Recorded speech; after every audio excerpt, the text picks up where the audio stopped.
Monsieur Narbonnet. Il y a des engagements qui ont été pris avec des Oh, associations. baissez le ton. Le bruit vous gênait là, il y a 15 jours. Baissez le ton. Baissez le ton, madame. Relax. Il faut arrêter de mentir. Oh, dans l'art du mensonge. Dans l'art du mensonge des écologistes de Colombes. Madame Linguanoto, vous vous sentez bien là? Tout va bien? Vous avez inventé la définition du mensonge, Madame Linguanoto, de la démagogie et du clientélisme. Arrêtez. Ah, ça suffit, Arrêtez. ça suffit, ça suffit. Votre Arrêtez. petit collègue à côté qui a Arrêtez. envie de nous donner des leçons à chaque fois en pensant qu'elle va orienter notre politique, elle se plante. Elle se plante pas un instant, je ferai la même politique. Les résultats, je vous le dis à chaque fois, ils sont catastrophiques. Et vous me donnez l'autre catastrophique. Et vous me donnez l'autre. Pendant 6 ans, vous avez instrumentalisé la vie politique et religieuse de cette ville.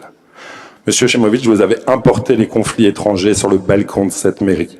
On m'a demandé cette semaine encore d'écrire un mémoire pour vous défendre, et je vous informe que je ne le ferai pas, pour le drapeau palestinien que vous avez mis sur cette mairie. Vous avez pris vos responsabilités parce que vous saviez que c'était illégal, et vous en assumerez les conséquences. Monsieur Chemovitch, vous jouez avec les peurs des gens. Vous avez instrumentalisé, je vous l'ai dit, de la même façon lorsque nous étions en campagne. À l'époque où vous étiez maire, vous faisiez 10 postes. 8 sur la communauté algérienne, 2 sur la ville. Voilà où étaient vos préoccupations. Reprenez vos fils conducteurs. Monsieur Chemovitch, vous parlez de division que vous n'auriez pas faite. Qui conduisait un défilé dans la rue Saint-Denis et s'arrêtait sous la maison du rabbin en criant « Israël assassin ». Les vidéos sont en ligne. Qui a fait ça? Avec son écharpe, qui a fait ça? Vous pensiez que c'était de la réunification de la ville, du rassemblement? Assumez ce que vous avez fait, ce avec quoi vous avez joué, monsieur Chemovitch. Parce que l'histoire, elle retient tout. Ce sont vos responsabilités. Et vous n'avez effectivement pas de quoi, aujourd'hui, en être fier. Enfin, sur le permis de construire, monsieur Chemovitch, que n'avez-vous fait pour le valider, pour le soutenir pendant 6 ans? Vous aviez cette possibilité d'aller au-delà et contre l'avis du préfet. Vous viendriez relever un point que je fais moi, aujourd'hui, mais pourquoi n'avez-vous pas signé le permis au-delà des recommandations du préfet qui sont facultatives? Vous avez promis une mosquée que vous n'aviez pas l'intention de donner, car plus longtemps ce problème durait, plus longtemps vous essayez d'avoir la communauté musulmane sous votre coupe. Vous avez joué avec la communauté musulmane à des fins électorales. Et je n'arrête pas, monsieur Chemovitch. Je vous le dis aussi calmement, vous voyez, ça m'arrive. Aussi calmement que j'ai pu le constater. Et aujourd'hui, la communauté musulmane est un interlocuteur apaisé de la ville. Parce que je m'adresse aux fidèles et pas à des gens qui jouent avec la politique religieuse. Merci, monsieur Chemovitch. Merci pour la médiocrité de cette réponse, de cette observation. Madame Sow, s'il vous plaît. Eh bien, pour la médiocrité, je vous garde ces propos. Je vais m'inscrire dans les propos de ceux de Madame Linguanoto, simplement pour rappeler à cette Assemblée qu'un processus de dénomination de cet équipement avait déjà été engagé et qu'il faisait l'objet notamment d'une consultation citoyenne qui a eu lieu mi-janvier. Consultation citoyenne dans laquelle plusieurs Colombiennes et Colombiens se sont prononcés et avaient désigné un tout autre nom qui est celui d'Alice Milia. Que la ville souhaite rendre hommage à M. Bauer, soit, nous n'avons aucune difficulté là-dessus. Simplement, ce qui m'interroge dans cette délibération, c'est qu'elle vient s'inscrire dans un moment où un processus de consultation citoyenne et démocratique avait été engagé avec les habitantes et les habitants. Donc, je voulais savoir si vous étiez déjà au courant de ce processus. Et si oui, pourquoi vous avez décidé de vous asseoir dessus? Nous aurions pu choisir d'autres équipements dans ce quartier des Fossés-Jean qui est en pleine mutation. Simplement, aujourd'hui, avec cette délibération, vous actez simplement que la parole des habitants qui se sont exprimés pour choisir cet équipement, eh bien, elle n'a pas de valeur. Merci, Madame Sow. Monsieur Robichon. Monsieur le maire, mesdames, messieurs les élus, nous ne prendrons pas part au vote, non pas par effet d'opposition, mais par humilité tout simplement. Je ne saurais dire, moi, le gamin qui est grandi au Fossés-Jean, si dénommer le gymnase Langevin-Vallon au nom d'Arnold Bauer est la bonne chose. Je ne me prononcerai pas dessus, mais j'aurais quand même une pensée pour l'homme. Parce qu'en tant que gamin des Fossés-Jean, j'aurai toujours au bon souvenir de cet homme qui a permis à beaucoup de gosses d'obtenir un travail, qui a permis à beaucoup de gosses d'avoir leur première voiture. Et c'était ça, en tout cas, l'essence même de ce que portait l'homme au quotidien sur le terrain. Alors, je pense qu'aujourd'hui, avec de l'âge, nous aurions été opposés dans certaines idées, mais cela n'empêche qu'il faut savoir reconnaître les qualités de l'homme. Et en tout cas, paix à son âme. Je ne prendrai pas part au vote parce que je ne saurais dire si c'est la bonne chose ou pas, mais nous ne nous y opposerons pas non plus. Merci. Merci, Monsieur Robichon. Madame So. Voilà, la démonstration de la petite politique politicienne. Vous savez, quand vous nous avez demandé de nommer l'école voulue par Nicole Guetta, nous avons voté à l'unanimité le nom de Dominique Frollo, par respect d'un élu qui s'est engagé. Comme le dit l'ami Robichon, cet homme incarne quelque chose dans la ville. Le processus, madame, ce sont les assemblées délibérantes qui votent la loi. Si je m'asseyais sur quelque chose, ce sont toutes vos méthodes de fausses consultations qui ne représentent rien, n'ont rien représenté et qui ont servi votre clientélisme pendant toutes ces années. Toutes ces années, le clientélisme que vous avez fait. Ne me menacez pas avec vos intentions. Ne me menacez pas avec vos intentions. Vous n'êtes pas au Conseil de Paris, dans les couloirs du Conseil de Paris, madame. Vous savez où vous êtes ici.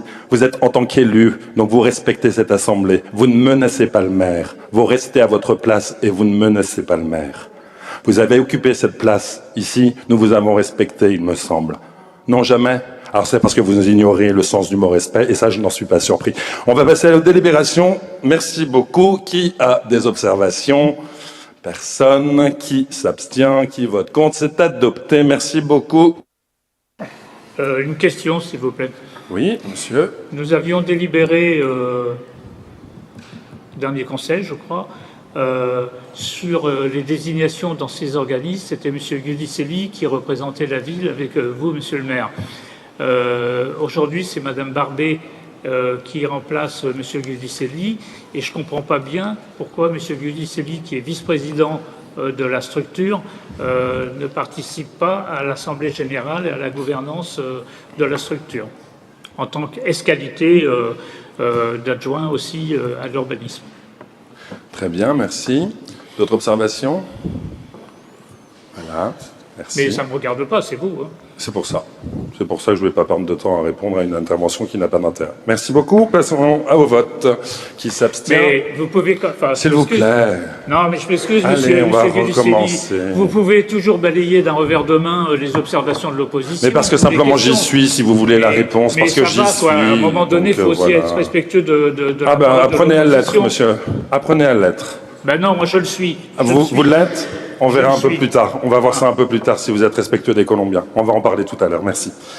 Arrêtez un petit Oui, peu oui, sur arrêtons. ce ton-là. Arrêtez sur Arrêtons. ce ton-là. On peut passer à la délibération suivante, monsieur Chamovitch. Vous reprenez vos habitudes de l'ancienne mandature. C'était un champ de bataille. Il faut peut-être voter. Voilà. On peut passer au vote? Mais c'est ce que je vous proposais.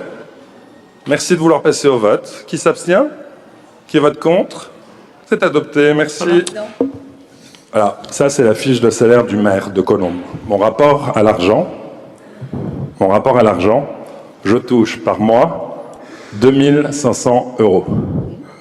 Voilà. Je ne me plains pas, mais je vous rappelle à votre bon souvenir de combien vous touchiez. D'accord? Les petits procès d'intention du rapport à l'argent, alors on va vraiment en parler. Par ailleurs, dans la délibération, si vous l'avez lu, il est écrit que je renonce au jeton de présence dedans. Donc les petits procès d'intention, et même que d'habitude, lisez entièrement les délibérations et tentez de les comprendre. Merci beaucoup. Avant de vous passer la parole, M. Chamovitch et M. Narbonnet, adjoints à la jeunesse, vous allez nous expliquer cette situation. Vous allez pouvoir bien entendre que notre maire s'est déplacé à l'île de Groix, son directeur de cabinet en 2024, que cette occupation, puisqu'aujourd'hui nous avons une équipe sur place en permanence gens très respectueux, mais en somme toute marginaux, qui pensent être chez eux, qui ont rencontré, d'ailleurs, qui appellent l'ancien maire et le directeur de cabinet Patrick et Stéphane, amicalement, qui ont pu échanger avec eux, et sur ces projets futurs, alors qui ont l'impression d'entretenir le Fort de Groix, une pépite quand on arrive. J'ai cru que j'étais en Corse. Mais au nom de quoi et de quelle responsabilité vous exigez tant de comptes quand on se rend compte de l'état du Fort de Groix qu'on vous a laissé en parfait état, vidéo à l'appui également. En parfait état. Il suffisait de remplacer le gardien. Il suffisait de remplacer le gardien. Vous savez pertinemment ce qui s'est passé puisque vous avez commandé une étude pour sécuriser le fort. Vous l'avez payé, vous ne l'avez pas appliqué. Vous avez même travaillé avec un cabinet d'architectes rennais. En direct de votre cabinet, monsieur le maire, ça a été géré. Pour réfléchir au projet en collaboration avec ces zadistes. À quel moment, lorsqu'on parle de la dignité et du patrimoine des Colombiens, on peut avoir une explication de votre part aujourd'hui sur l'état de ce fort? La parole est à vous. Que voulez-vous que je vous dise? Moi, cette situation, si Madame Guetta n'avait pas travesti l'avis, non, mais attendez, monsieur le maire, n'avait pas travesti cet avis qui lui permettait de continuer à recevoir du public, bah, jamais le fort ne se serait fermé et jamais les activités ne se seraient interrompues. Avant, monsieur Chamovic, je sens que ça va être long. Monsieur Narbonnet, il n'y a pas eu de changement de la commission de sécurité, puisqu'elle avait même prévu les travaux de sécurité. Il y a juste un petit truc qui s'est appelé le Covid. En 2019 et en 2020, il n'y a aucune colonie pour cette raison. Je vous invite à revisionner les conseils municipaux. Mais je vais vous les dire parce que c'est écrit. Je vous invite à regarder les conseils municipaux. Il n'y a aucun problème, je vais vous l'écrire. Madame Guetta affirme dans cette assemblée qu'il y a un avis défavorable de la commission de sécurité. Et sitôt que nous arrivons en responsabilité, la première chose que la DG fait, votre DG, c'est qu'elle nous dit, écoutez, la réalité est tout autre que celle qui vous a été diffusée en conseil municipal. Très bien, mais si vous voulez, en même temps, il y a quelque chose de plus parlant. Madame Guetta n'a jamais mis le fort en vente. Jamais. D'ailleurs, c'est écrit. Parce que, comme ils vous aiment beaucoup, vos petits copains zadistes, ils l'écrivent là-bas. En gros, je vais vous lire ce qu'ils écrivent. La première occupation en mai 2022 a été décidée suite à la parution d'annonces immobilières sur le Bon Coin. Et d'autres suites mettant en vente le fort à 2,3 millions d'euros. L'agent immobilier à l'origine de ces annonces invoqua un bug informatique et la maire de Cologne nie en avoir eu l'intention. C'est écrit par vos amis là-bas sur place, monsieur Chamovic, que vous avez rencontré, qui vous appelle Patoche. C'est cela. Donc, à un moment, Nicole Guetta n'a pas voulu vendre le fort. En revanche, la grande stratégie, vous comprenez pourquoi je prends des jetons sur la SPL? Vous voulez comprendre? Parce qu'effectivement, vendre le fort sur le Bon Coin, c'est pas des amateurs, ça. Franchement, c'est même pas les tontons flingueurs. Je sais pas d'où ça peut sortir, une idée comme ça. Je ne sais pas. On va le mettre sur le Bon Coin. Et monsieur Narbonnet, vous êtes tout à fait au courant, parce que j'ai eu une réponse de l'agent immobilier, monsieur Narbonnet. Et qui m'écrit, et nous en avons discuté par le passé, qui m'écrit que vous avez fait capoter la vente à 3 millions. Vous avez fait capoter parce que vous aviez des fonds, et j'admets, parce que c'est vrai, et vous me l'avez dit, donc je sais que c'est vrai, parce que vous aviez travaillé une autre solution pour des fonds avec le littoral. Donc vous cherchiez une autre solution parce que vous étiez attaché au patrimoine de la ville. Et je le dis parce que on a échangé sur ce sujet à l'époque. Mais c'est pas le sel et le vent qui ont tagué les murs. C'est pas le sel et le vent qui ont défoncé les fenêtres. C'est pas le sel et le vent qui prend les fenêtres pour en faire une serre. Enfin, franchement. C'est ce que vous avez dit, qui n'a pas compris ça? La structure du bâtiment, elle est nickel, elle est parfaite. Effectivement, elle est parfaite. Mais c'est l'état, simplement, l'état d'abandon dans lequel votre municipalité a laissé ce fort.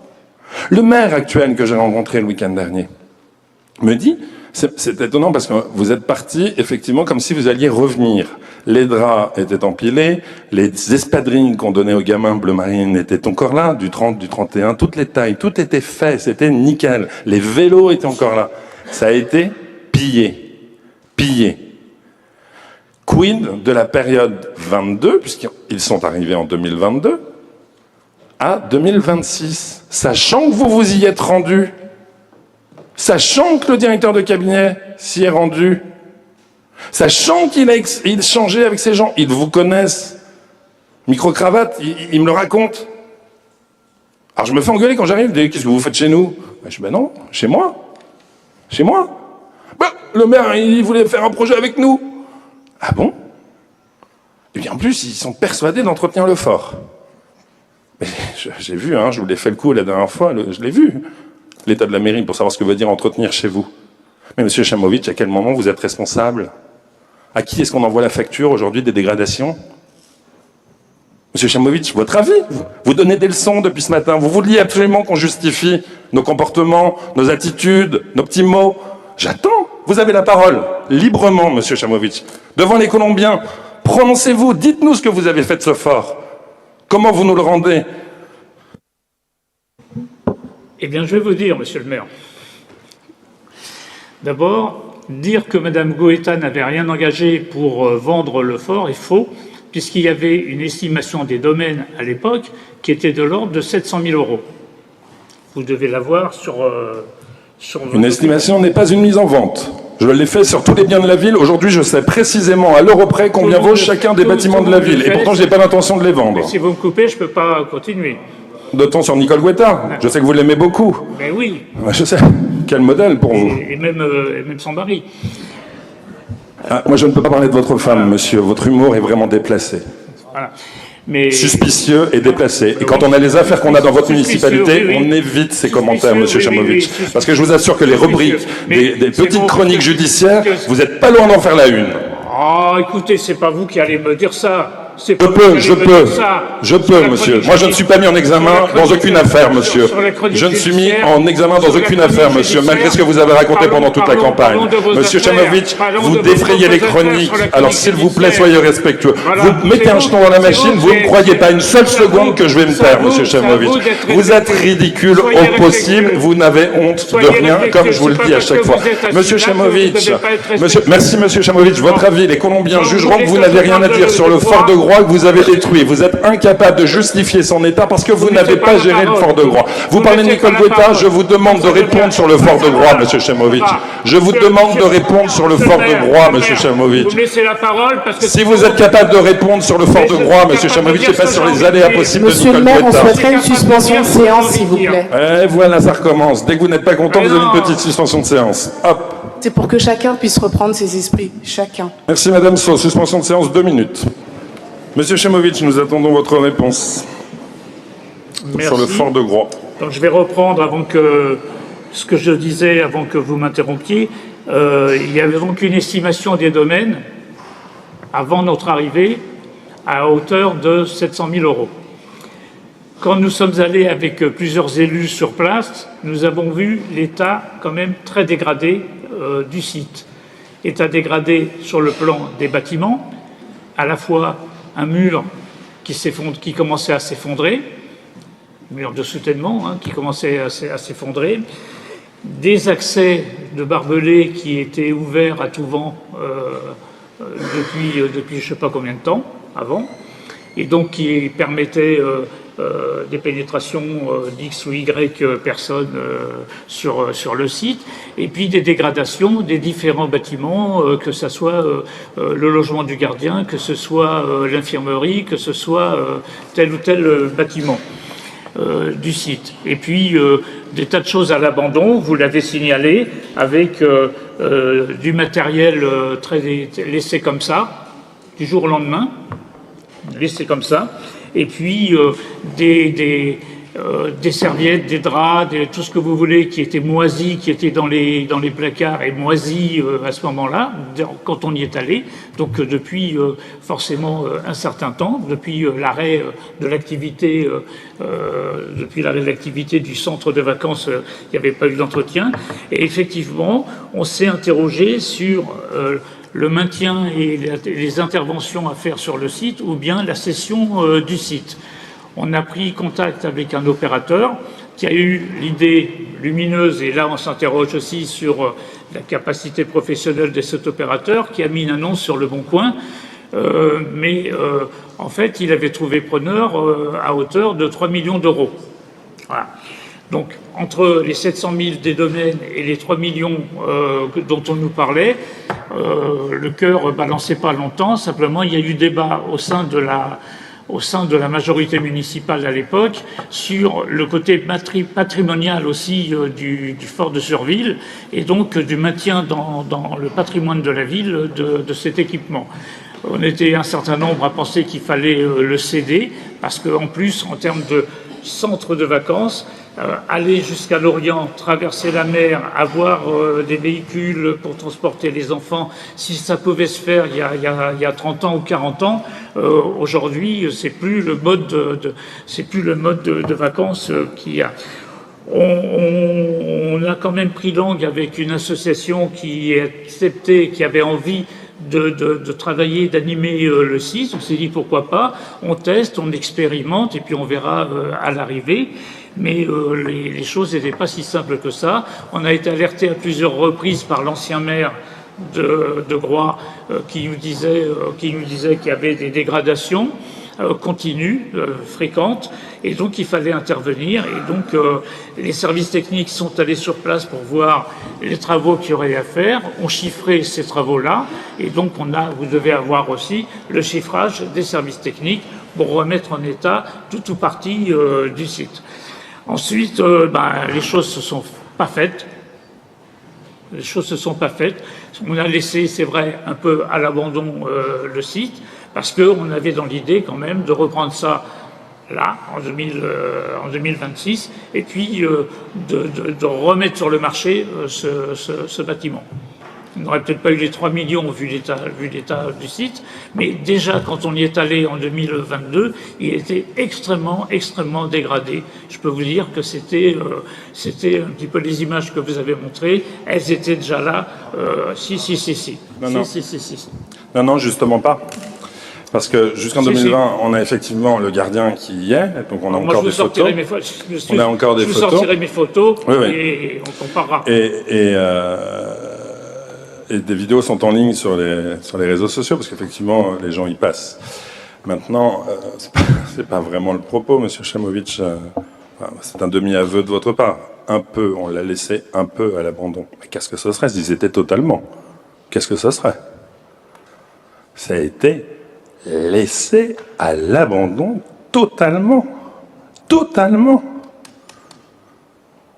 Franchement, prenez votre responsabilité, assumez-la. Le métier de maire, c'est de décider. C'est pas de faire des enquêtes et des études toutes les semaines. Vous faites faire des devis, vous les appliquez pas. Vous faites une enquête pour faire un projet, vous le faites pas. Et c'est quand? C'est au mandat d'après. Vous croyez que tout ce que je fais aujourd'hui, c'est pendant 2032? Pour le faire seulement en 2033, en 2035? Enfin, c'était quoi votre job? Pas bien compris, là, en fait. Est-ce que je m'adresse vraiment à un ancien maire de Colombes? Mais franchement, vous n'avez pris aucune décision.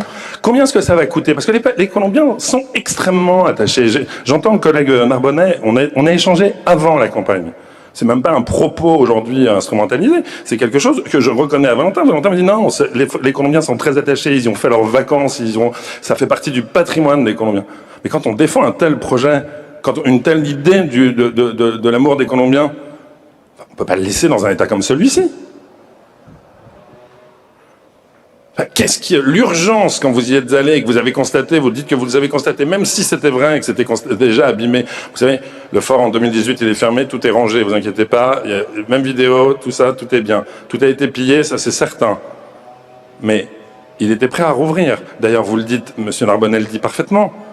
Il était en bon état, même la commission, c'est pas la structure du bâtiment, puisque la commission de sécurité dit elle-même, dixit Monsieur Narbonnet, que le fort allait bien. Et qu'on pouvait continuer les colonies de vacances, donc il n'était pas dans un état délabré. Monsieur Narbonnet le dit. Oui. Bon, c'est pas entre 2018, la structure d'un fort qui a 400 ans, en 2 ans, 24 mois, s'est effondrée. C'est le manque d'entretien, vous savez, c'est comme les petites herbes sur les trottoirs, qui font que ça se fissure et que ça se pète. Si à un moment, on n'entretient pas un mur de pierre, et que les ronces poussent dedans, c'est sûr que le mur va tomber en 5 ans ou en 10 ans. C'est ça l'entretien. Et c'est une démonstration, ce fort, de comment vous avez traité la ville et de ce que vous avez fait du patrimoine des Colombiens. Ah, mais c'était donc un choix. Vous avez sacrifié le fort, ben voilà un début de réponse. Vous avez sacrifié le fort en connaissance de cause. Au lieu de le vendre à 3 millions d'euros pour une recette. Voilà. Je ne le ferai pas, j'ai pas envie non plus. Je vais essayer de, effectivement, donc pour parler un peu d'avenir, j'ai rencontré le maire de Groix. Vous voyez, tous les jumelages et partenariats ne sont pas forcément à l'étranger. Nous allons effectivement proposer au maire de Groix d'abord de contacter nos présidents de régions communs Île-de-France et Bretagne, du département du Morbihan et des Hauts-de-Seine, pour voir effectivement aujourd'hui quels projets communs nous pourrions construire, et même avec des villes riveraines, qui sont, quand je leur ai montré le joyau que ça pouvait être, ou que ça a pu être à une autre époque, tout à fait intéressés. Mais au-delà de ça, il y a un attachement. Quand vous allez à Groix, vous avez de nombreux Colombiens qui ont décidé d'aller s'y installer. Et il y a une histoire commune. Donc je vais proposer dans un conseil municipal ultérieur d'avoir un jumelage avec l'île de Groix. Nous verrons comment nous pouvons aider des enfants iliens à venir faire leurs études en Île-de-France quand ils ont besoin et mettre justement des appartements à disposition, et voir comment, en échange, on peut réhabiliter ce fort et le mettre à disposition également de la ville, pas forcément sur un retour. Bien sûr que j'adorerais vous dire que les enfants de Colombes, comme dit un conseiller municipal, les minots de la ville, puissent un jour y retourner. Parce que, oui, ça fait partie de l'histoire de cette ville. C'était, je le défends, hein, et ça peut vous surprendre, mais c'était le patrimoine des communistes. Et c'était réellement la sociologie de Colombes. Ça touche bien au-delà que ma simple interprétation et appréciation. Bien au-delà. On a laissé détruire un patrimoine historique des relations sociales de la ville. Et permettez-moi de vous le dire, même si ça ne vous plaît pas, et je ne suis pas là juste pour vous plaire, c'est juste honteux. Ce que j'ai vu dimanche dernier, c'est honteux. Vous nous demandez d'approuver le non-respect des engagements pris et que nous avions voté à l'unanimité en conseil municipal. L'unanimité, c'est-à-dire opposition et majorité municipale. Conseil municipal auquel siégeait un certain nombre de personnes qui sont ici présentes. Et malgré cela, vous nous proposez maintenant de modifier les termes de cette convention. En agissant ainsi, vous revenez donc sur les engagements pris par la ville et le département au nom de l'État. Vous rompez la confiance dans les institutions. Vous cassez le cadre du contrat engagement quartier 2030 fixé par l'État, par lequel la ville a entériné des conventions pluriannuelles d'objectifs avec les porteurs de projets structurants pour les quartiers prioritaires. La question, c'est de savoir qu'est-ce qu'il en est d'un été à Colombes. Pouvez-vous nous dire concrètement ce qui est prévu cet été en direction des habitants des quartiers prioritaires? Merci. Je vais répondre, monsieur Narbonnet. Il y a une petite scène dans un film qui s'appelle La vérité si je mens, où la maman de Shoshana Boutboul lui demande quel traiteur vous avez pris pour le mariage. Elle répond le nôtre. Ah, le vôtre. Ben, vous savez, les critères, c'est pareil. Vous aviez les vôtres et nous, on a les nôtres. Merci, madame.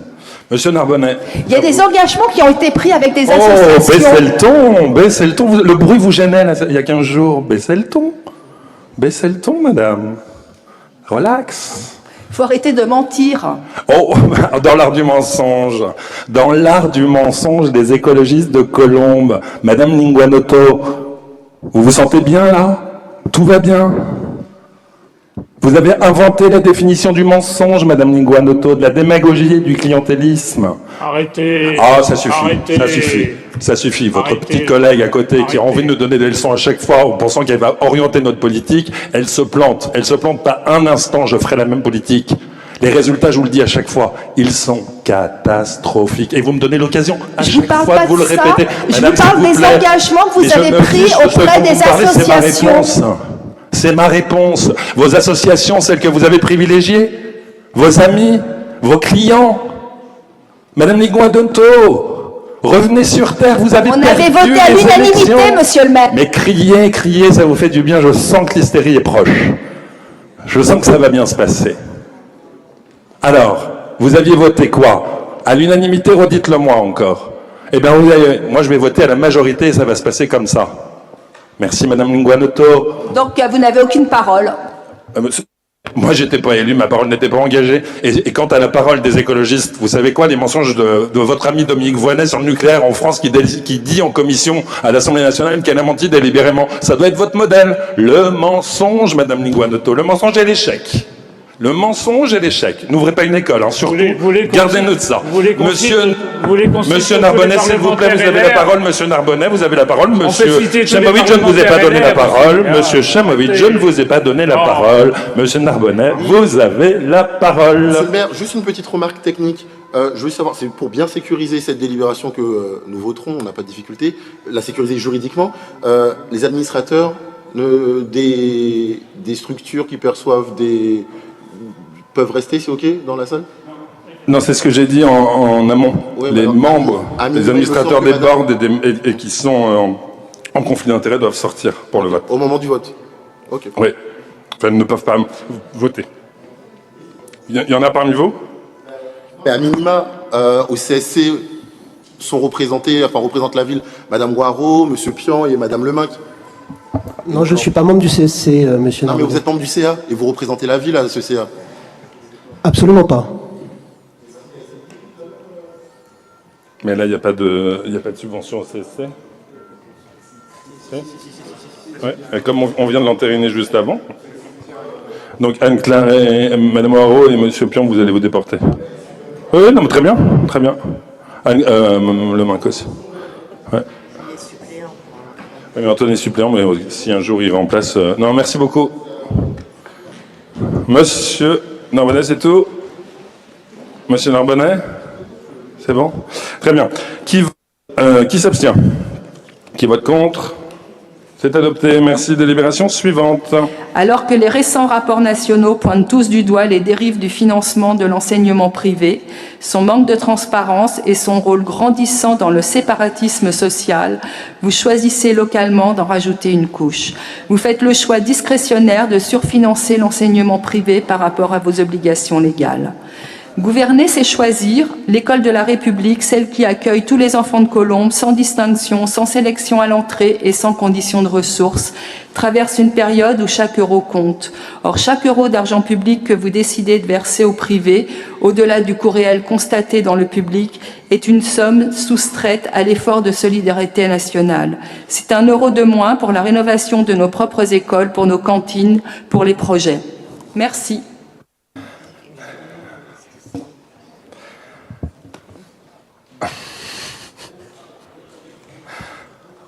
Dans la caricature jusqu'au bout. Le mensonge, encore une fois, vous avez traité soi-disant avec équité. Mais vous étiez élu, on a un arriéré à payer tellement vous n'avez pas fait l'équité. Vous vous racontez une histoire qui n'est pas vraie. Qu'est-ce que vous voulez que je vous dise? On va débattre là de quelque chose que vous vous inventez? Vous racontez n'importe quoi. N'importe quoi. Vous avez traité équitablement l'institution Jeanne d'Arc et Sainte-Marie des Vallées? Mais pas du tout. La première chose que vous avez essayé à faire, c'est de les sanctionner. Vous le dites par la suite de votre propos. Vous le dites. Les parents du privé, pour vous, ne sont pas les parents de Colombiens. Vous les différenciez. Vous opposez les uns aux autres. Vous vous opposez même à l'État. En même temps, la lecture des slogans que vous défendez dans le port de Groix... Je ne me permets pas de réinterpréter mes propos. Oh, mais je me permets, c'est ma réponse. Et cessez de réagir comme si vous étiez une petite révolutionnaire du 16e arrondissement, madame. Vous êtes élu... Oh, il ne va pas commenter à chaque fois, c'est pas possible. Chacun a un temps de parole, c'est le mien. Un peu d'éducation, quand même. Vous avez été maire, vous n'êtes pas n'importe qui. Enfin, c'est quand même insensé. L'éducation, c'est et dans le privé et dans le public, vous voyez, c'est utile, c'est complémentaire. Madame Linguanoto, pourquoi vous réécrivez l'histoire? Vous avez maltraité les parents du privé. Vous ne les aimez pas. Vous avez cherché à leur nuire. Vous avez cherché à leur enlever des moyens. Madame Linguanoto, c'est ce que vous avez fait pendant 6 ans. Quelles ont été la facture des contentieux des écoles privées? Quel a-t-il été? Vous avez dépensé de l'argent public pour des contentieux au lieu d'accepter qu'il y avait 2 écoles dans notre ville. Qui remet en cause parce qu'il traite équitablement les élèves du privé? Qui remet en cause l'équité républicaine, l'égalité républicaine? Qui? C'est vous, Madame Lingua-Noto. Vous n'avez qu'une obsession, casser, comme vous dites. Il y avait la casse sociale et vous cassez la société française avec vos dogmes. Vous voyez le résultat? Depuis que vous existez politiquement, les écologistes en France, la société, elle s'améliore ou pas? Moi, j'y vois une corrélation. Vous déstructurez la société, vous cassez la société. Vous n'avez pas réussi pendant 30 ans à vous y insérer dans cette société, alors le seul moyen que vous avez trouvé, c'est de vouloir la casser. Tout ce qui fonctionne, vous n'en voulez pas. Vous détestez ce qui fonctionne. Oui, j'ai décidé de traiter les parents des Colombiens du privé équitablement aux parents du public. Car j'aime les modèles qui fonctionnent, sans honte, madame. Je n'abaisse pas le niveau de la société, madame. Je l'élève. Votre modèle est un échec à lui tout seul. Un échec, madame. Vous cassez ce à quoi vous ne pouvez accéder par jalousie et envie. Merci, madame. Monsieur Chamovic. Oui. Alors d'abord, petite précision, madame Lingua-Noto n'est pas écologiste. On est dans le même groupe, mais elle appartient au groupe des motivés. Je vous le précise. Une filiale. Je vous le précise, vous l'avez peut-être pas. Une filiale capitaliste, non, sûrement. Filiale. Voilà. Ensuite, restons factuels, parce qu'on peut toujours avoir des propos comme ça à l'emporte-pièce, comme vous le faites, mais c'est pas le sujet. Parce que ceux de Madame Lingua-Noto ne sont pas à l'emporte-pièce, monsieur Chamovic. Enfin. Et laissez-moi finir. Laissez-moi finir, c'est compliqué de finir. Mais dites-lui la même chose, je sais que c'est compliqué, mais je veux bien débattre avec vous 2 secondes. Mais accessoirement, faites-lui les mêmes remarques, parce que les stéréotypes et le dogmatisme qui coulent les villes de France, franchement, alors les motivés, c'en est l'incarnation encore plus au degré, plus que les écologistes. C'est vous qui êtes dans les stéréotypes parfois, donc il va falloir remettre les pendules à l'heure, là. On me trouve partout, vous savez. L'église au milieu du village, monsieur le maire. Ce qu'on avait regardé à l'époque, c'était le coût par élève. On était d'accord avec l'enseignement privé pour... Laissez-moi finir. Ils ont fait un contentieux, vous n'étiez pas d'accord. Laissez-moi finir, c'est incroyable. Vous me dites non, j'ai pas fini ma phrase. On était d'accord avec l'enseignement privé sur les maternelles. Sur les maternelles. Et il n'y a jamais eu de souci sur le coût de la subvention à l'école maternelle privée. Il y avait un désaccord sur le coût à l'école élémentaire. Donc, on a fait un travail, et les services de la ville ont fait un travail très important pour essayer de chiffrer ce coût de l'élève dans le public, pour dire, voilà ce que nous, on vous propose à l'école privée, en élémentaire, par rapport au coût de l'élève en école publique. Il y a eu des accords de l'enseignement privé. Monsieur Chamovic, juste une seconde, monsieur Chamovic. Est-ce que vous pouvez commenter la délibération qu'on propose aux Colombiens? On ne va pas refaire le passé, votre passé, c'est votre passé. Moi, en fait, je sais juste que vous ne vous êtes pas rendu à la médiation, donc vous parlez du faux. C'est pas vrai ce que vous racontez. Vous n'êtes pas à la médiation à l'époque. Vous ne vous êtes pas rendu à la médiation, donc on ne va pas se faire un petit récit qui n'a pas existé, monsieur Chamovic. Donc soit vous parlez de la délibération et du futur, mais on ne va pas refaire et raconter à chaque conseil municipal. Mais non, mais vous racontez des choses qui n'ont pas eu lieu, monsieur Chamovic. Ça n'a pas eu lieu. Ça n'a pas eu lieu. Si, parce que écoutez, vous savez pourquoi, monsieur Chamovic? Je vous interromps parce qu'il y a une seule délibération par groupe. Madame Lingua-Noto l'a fait. Merci. On passe au vote. Merci beaucoup. Non, monsieur le maire. On passe au vote, monsieur. On passe au vote. Il y a une seule délibération par groupe. Madame Lingua-Noto l'a fait. Je voulais bien vous écouter, mais comme c'est pour refaire le passé, ça n'a aucun intérêt. Il n'y a aucun. Merci, monsieur. Qui prend la parole. Qui s'abstient? Qui vote contre? Qui vote pour? Merci. La délibération est adoptée. Délibération suivante. Merci. Mais oui, c'est n'importe quoi. Madame... De plus, l'ULS vient mettre en cause le parcours locatif, car au bout de 15 ans, les personnes qui s'étaient vues attribuer un logement social ULS risquent de se retrouver sans rien, car le logement ULS sort du quota du logement social et les locataires repartent à zéro, avec, je vous rappelle, un délai moyen de 6 ans d'attribution d'un logement social sur Colombes. Donc, après les jetons de présence, les rémunérations pour des missions non encore définies, plus d'argent pour l'école privée, merci, madame. travail Si vous avez dépassé le temps, madame, ce n'est pas la peine de parler dans le vide, madame. Voilà, je vais vous éviter une perte de temps complètement inutile. Madame, c'est une erreur matérielle, c'est un logement PLUS que vous avez décidé dans la précédente mandature. Donc vous avez pris un petit plaisir à vous faire un petit cours de fiscalité, sauf que c'est pas le bon, c'est pas au bon endroit. C'est une erreur matérielle et c'est votre programme. Donc madame, il s'agit juste de se prononcer. Est-ce que vous êtes contre monsieur Narbonnet, juste après, est-ce que vous êtes contre ou pour? Voilà la question qui se résume. Monsieur Narbonnet, c'est à vous. Merci. Alors, monsieur le maire, moi, c'est pas sur la catégorie, c'est sur le dispositif ULS de façon générale. Donc, le groupe Colombe en Mieux votera contre cette délibération. Nous sommes favorables au logement social, mais nous sommes favorables à un logement social durable qui reste durablement dans le patrimoine des bailleurs sociaux. Or, le dispositif de l'ULS, l'usufruit social locatif, repose sur une logique différente. Pendant 15 ans, le logement est social, puis, à l'issue de l'usufruit, il retourne dans le giron privé. Autrement dit, le logement social s'évapore. La commune aura garanti l'emprunt, le bailleur, lui, aura assuré la gestion du logement, mais in fine, le logement ne fait plus partie du parc social. C'est donc une réponse temporaire à un besoin extrêmement criant, permanent et exponentiel. Du coup, par souci de cohérence et de constance, eu égard à nos votes passés sur ce sujet, notre groupe votera contre l'ULS. Non pas contre le logement social, mais contre l'ULS, qui est un faux logement social. Ok. Ce sont vos programmes. Ce sont ceux de votre majorité. Par cohérence, lorsque j'étais membre de la majorité municipale, je votais contre, avec mon groupe contre... Vous êtes sorti sur le premier et vous êtes revenu sur le deuxième. Non, deux fois. Deux fois, j'ai voté contre, à tel point, monsieur le maire, que vous m'avez même après appelé. Ok.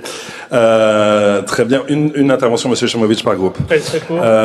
Donc, accessoirement, donc c'est bien PLUS, donc on va pas se faire un cours de fiscalité, et c'est bien du logement social, et ce sont ceux que nous mettons en place à votre demande dans la précédente majorité. Donc, qui s'abstient? Qui vote contre? C'est adopté, merci. Juste une explication de vote. Permettez? Oui. Merci. Il y aura liberté de vote dans notre groupe et personnellement, je voterai en faveur. Très bien. Merci, monsieur Chamovitch. Délibération suivante. 27. Convention de réservation de logement en contrepartie de la garantie communale d'emprunt de la ville de Colombes Immobilière 3F pour une opération d'acquisition en VFA de 58 logements sociaux PLUS, PLS au 358 376 rue Gabriel Péry à Colombes. Il s'agit exactement de la même délibération. Vos observations, je pense, seront exactement les mêmes. Non. J'imagine. Madame Linguanoto.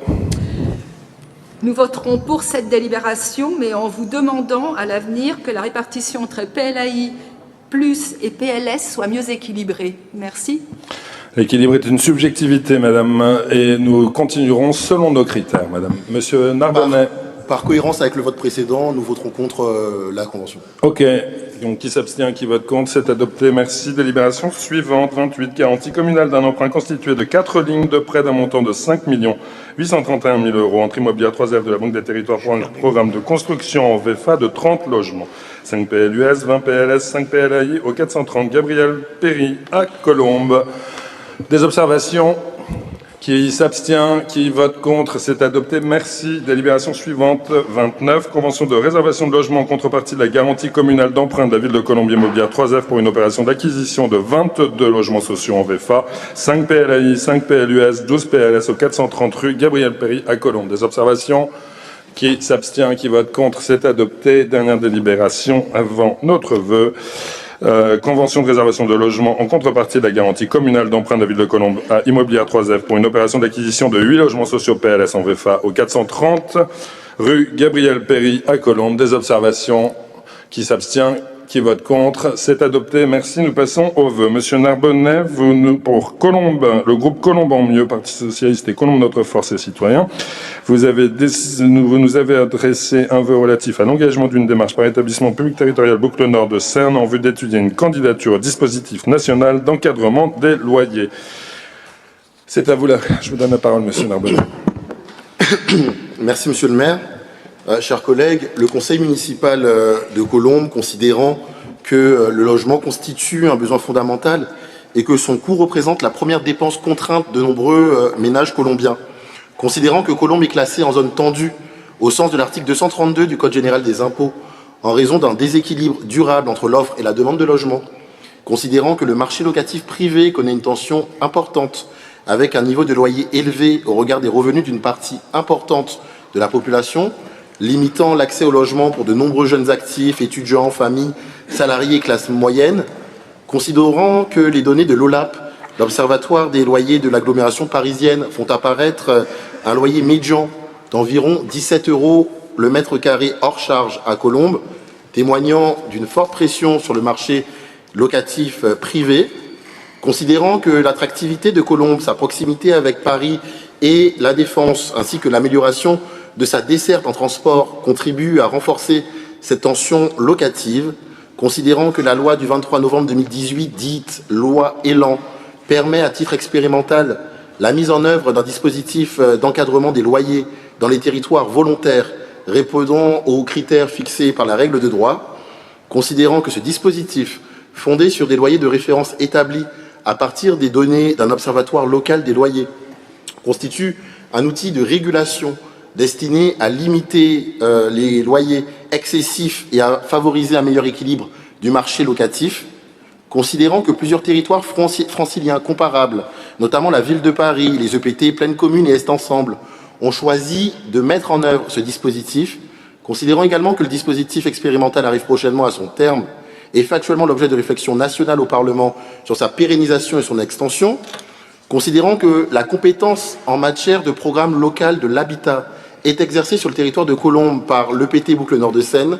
seul compétent pour porter une éventuelle candidature auprès de l'État, considérant qu'une décision de cette importance doit reposer sur une analyse objective des données du marché locatif, une expertise partagée et un débat transparent associant les communes membres du territoire, émet le vœu que l'EPT Boucle Nord de Seine inscrive à l'ordre du jour de son conseil de territoire l'examen de l'opportunité, je pèse mes mots, l'examen de l'opportunité d'une candidature au dispositif national d'encadrement des loyers, qu'il saisisse l'OLAP en lien avec les services de l'État afin d'établir un diagnostic du marché locatif privé sur son territoire et d'en apprécier les conditions d'éligibilité, qu'il conduise cette démarche en concertation avec les communes membres de la MGP et les acteurs du logement concernés et qu'il présente publiquement les conclusions de cette mission aux communes du territoire afin qu'elles puissent se prononcer en toute connaissance de cause. Merci, Monsieur Narbonnet. Écoutez, encore une fois, vous êtes dans votre rôle. La gauche nous présente un texte qui donne le sentiment d'agir, mais qui ne règle absolument rien. Il faut être un peu sérieux de temps en temps. Les Colombiens ne nous demandent pas de produire des vœux. Ils nous demandent de pouvoir se loger. Pardon ? Justement, preuve de sérieux, monsieur, et c'est la raison pour laquelle nous présentons un vœu qui s'apparente plutôt consensuel. Nous ne demandons pas l'application de l'encadrement des loyers. Ouais. Nous demandons qu'il y ait l'opportunité de réfléchir à ce qu'on puisse le déployer à l'échelle du territoire.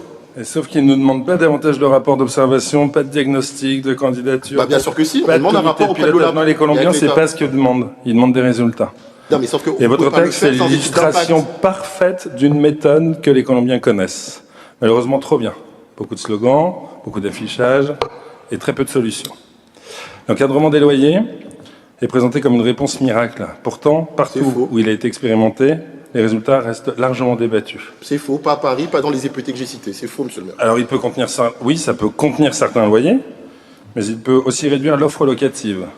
Il peut décourager une partie des propriétaires d'investir ou de remettre leurs biens sur le marché, de favoriser les locations saisonnières ou les ventes des logements sans créer un seul logement supplémentaire. Or, le vrai problème de Colombes, ce n'est pas seulement le prix. Le vrai problème, c'est le manque d'offres. C'est ce qu'on dit. On ne résout pas une pénurie en administrant davantage. On la résout en construisant intelligemment, en rénovant, en fluidifiant, en redonnant confiance aux propriétaires comme aux investisseurs. Et c'est là toute la différence entre votre vision et la nôtre. Le dogme, toujours. Vous régulez, nous construisons. Vous ajoutez des contraintes, nous recherchons des solutions. Vous multipliez les procédures, nous voulons des résultats. D'ailleurs, votre propre texte le reconnaît implicitement, monsieur Narbonnet. Vous demandez une étude, puis un diagnostic, puis une expertise, puis une concertation, puis une présentation publique. Autrement dit, vous proposez aujourd'hui d'étudier la possibilité d'étudier une candidature. Pendant ce temps-là, les familles cherchent un logement. Les jeunes renoncent à s'installer, les classes moyennes quittent notre ville, les Colombiens, eux, n'ont plus le temps d'attendre. Ils veulent des logements accessibles, des délais raccourcis, une ville équilibrée Pas que du PLS et des qu'ils vont décisions, avoir. monsieur Narbonnet, et des décisions concrètes. Cette délibération est finalement révélatrice. Elle ressemble davantage à une pas une profession de discussion, foi un peu. idéologique qu'à une véritable politique publique. Le logement mérite mieux qu'un slogan, il mérite une stratégie. Et je terminerai par une formule inspirée de Michel Audiard.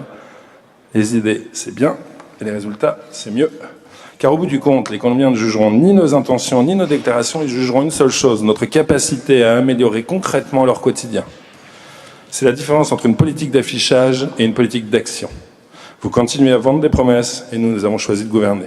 On voit rien du tout, monsieur le maire. conseil Soyez respectueux du municipal travail est terminé. La prochaine séance Le aura vote lieu- peut-être, en démocratie on vote, monsieur le maire. Ah pardon, c'est un vœu. C'est un vrai, pardon. Bah, les délibes aussi, on les vote. Alors du coup, on va le soumettre au vote. Qui s'abstient? Qui vote contre? Vous n'avez même pas honte d'être contre l'encadrement des loyers. C'est ce que vous allez dire aux Monsieur Colombiens. Narbonnet, c'est la démocratie, vous avez dit. Respectez-la. Qui vote pour? Le vœu est rejeté. Merci, monsieur. Le conseil municipal est terminé. Le prochain conseil municipal aura lieu le 20... Non. Pas du tout. Il aura lieu le... Pardon, excusez-moi. Le 22 septembre 2026 à 8h du matin. Merci beaucoup. Bonne journée.